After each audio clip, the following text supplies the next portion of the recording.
Por estos días se desarrolla el juicio polémico, si podemos decirlo de alguna manera, porque fueron más de 3 años los que llevó la investigación por el caso Giannelli contra la docente Analía Schwartz por diversos casos de abuso sexual y corrupción infantil de sus alumnos.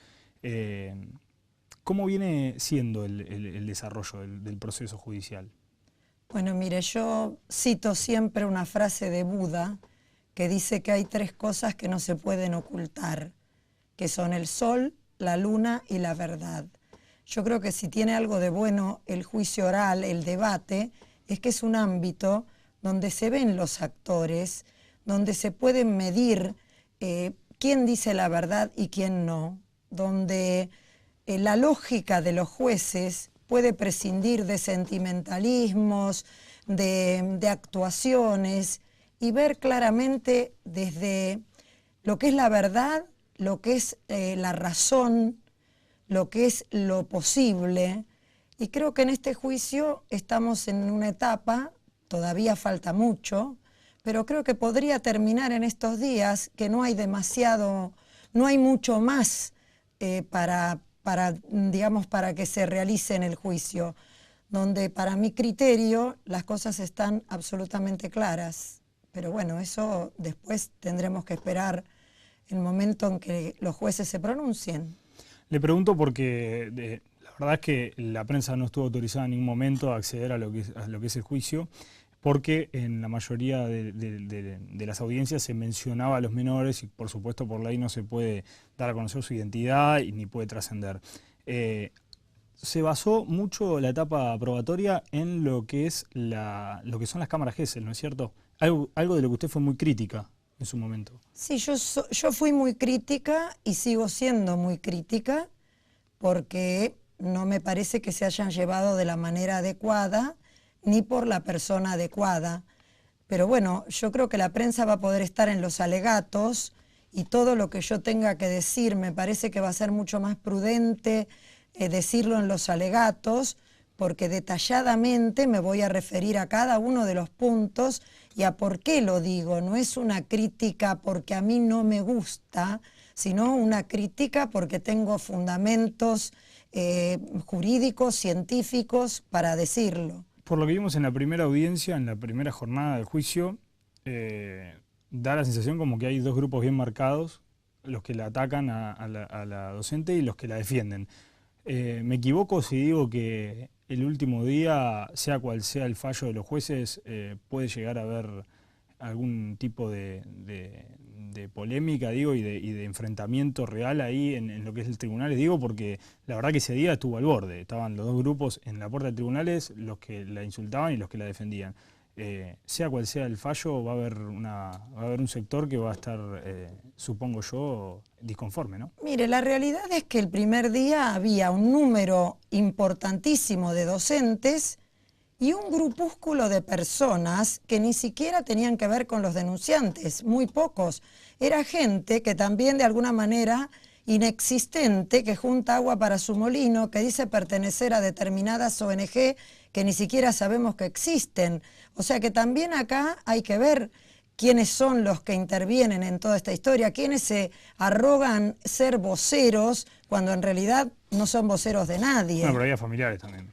Muy pocos, en realidad había muy pocos, pero de todas maneras el hecho de que la justicia no tiene que dejar conforme a las personas, la justicia tiene que tratar de reconstruir un hecho que es histórico basándose en la prueba que se colecte en el juicio. No es para alegrar o para, digamos, me parece a mí que sí, en claro. un drama así, si hubiera una condena, digamos, se sentirían agraviados los docentes que son testigos de cómo funcionaba la escuela. Bueno, pero usted pidió la custodia igual, pidió llegar con custodia, digo, o sea, algún temor debía tener, me imagino. ¿Sabe por qué es el temor? Porque a mi estudio llamaron una madre que yo tengo identificada y que manifesté en la causa quién era, que es una de las personas que más daños causó en el colegio. Entonces, verdaderamente creo que es una medida de precaución para conmigo, para con la doctora Agüero, que es codefensora, y con la docente, para evitar no solo agresiones físicas, yo no tengo por qué soportar ni siquiera un insulto. Entonces me parece que es una cuestión de prevención, porque la verdad es que la gente también está muy desbordada y yo estoy haciendo un trabajo y me parece que no tengo por qué soportarlo. Para cambiar un poco de tema, le pregunto, ¿está trabajando también por el lado de la docencia, ¿no? Como también lo hace hace mucho tiempo, vinculada a la Universidad de Bolonia? Para que me cuente un poco de lo que está haciendo. En realidad estoy vinculada no solo a la universidad, yo hice hacer un convenio entre la Universidad de Bolonia y la Universidad Nacional de Mar del Plata, un convenio de marco para intercambio de docentes, alumnos e investigadores, y estoy trabajando o estoy yendo en forma frecuente a Bolonia a capacitarme en seguridad urbana en la región de la Emilia-Romagna. La región, que es algo más grande que una provincia, en realidad en este caso abarca 2 provincias, la Emilia y la Romagna, es la primera región de Italia en tomar la seguridad como un tema regional. Siempre fue un tema central.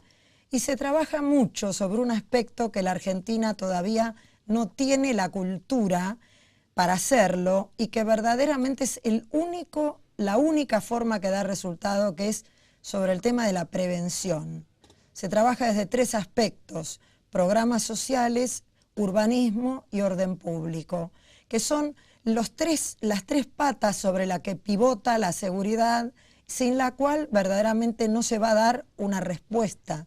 El tema de más policía, más seguridad, en realidad a veces más policía es menos seguridad. ¿Le gustaría trabajar con algún gobierno de turno, por ejemplo, respecto a eso, o simplemente con la docencia y desde ese lugar? No, me gustaría trabajar en un proyecto práctico. De hecho, yo acerqué a la Cámara de Diputados, porque me lo pidieron, un inicio de un proyecto donde además la Cámara de Diputados de la provincia, donde además una de las cosas que es muy interesante, que yo estoy desarrollando con la profesora Rosella Selmini, un proyecto que incluye seminarios a periodistas, seminarios a políticos, seminarios a la policía, sobre cómo actuar sobre el tema seguridad.